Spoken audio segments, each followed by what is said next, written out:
第3回目は、1、ゴム手袋の匂いを防ぐのに便利な使い捨て手袋。2、支柱を立てるのに便利なパイプ付きブロック。3、雑草、害虫を防ぐのに便利な防草シートとピンについてお知らせします。ゴム手袋を使うと手に嫌な匂いがつきます。これを減らすためにゴム手袋を使った後は針金に刺してすぐに乾かすようにしています。器具は100均で買えます。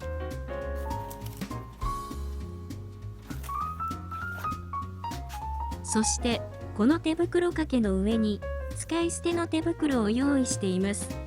はじめに使い捨ての手袋を取り手にはめます。そしてその上にゴム手袋をはめれば OK です。匂いが移りません。大事なことは使い捨ての手袋をゴム手袋の上に配置することです。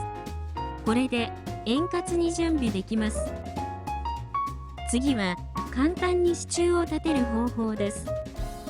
これはコンクリートブロックにパイプを埋め込んだものです。このブロックはどこにでも野菜の棚を作ることができます。風が強いと倒れそうですが、別のブロックを横に置けば倒れません。このようにパラソルを立てたり、バドミントンのネットも作れます。作り方です。必要なものは塩ビパイプ、セメント、砂です。砂 3.5 キロに対してセメント1キロを入れて混ぜ合わせます。よく混ぜるのが大切です。混ぜ合わせたらコンクリートブロックを水に浸します。こうすることでセメントがブロックによく接着できるようになります。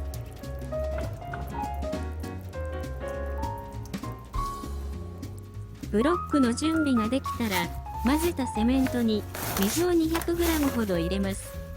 今回は隅まで入るように水を少し多くしました。スプーンでセメントを少しずつ入れます。時々棒でつついて細かなところにも入るようにします。空気の泡も潰していきます。詰め終わりました。天気が良くて乾燥している時はブロックの上に濡れた新聞紙をかけておくと良いです。2日ほど乾燥させて出来上がりです。私は雑草防止と土の中にいる害虫防止のために畝と畝の間に防草シートを敷いています。使っているのはダイソーさんの幅70センチのシートです。これは畝と畝の間に引くのにちょうど良い幅です。また強くないのでピンが刺さりやすいです。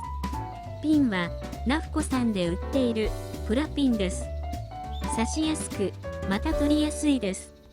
不思議なことに風で抜けるということはありません。3年使っていますが丈夫です。ピンを刺してみます。ピンを抜いてみます。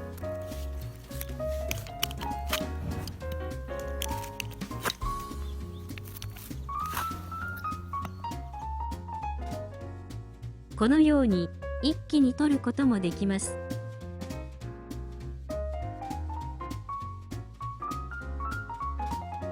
マルチの縁が土に埋まっていないのでマルチがきれいに剥がせます。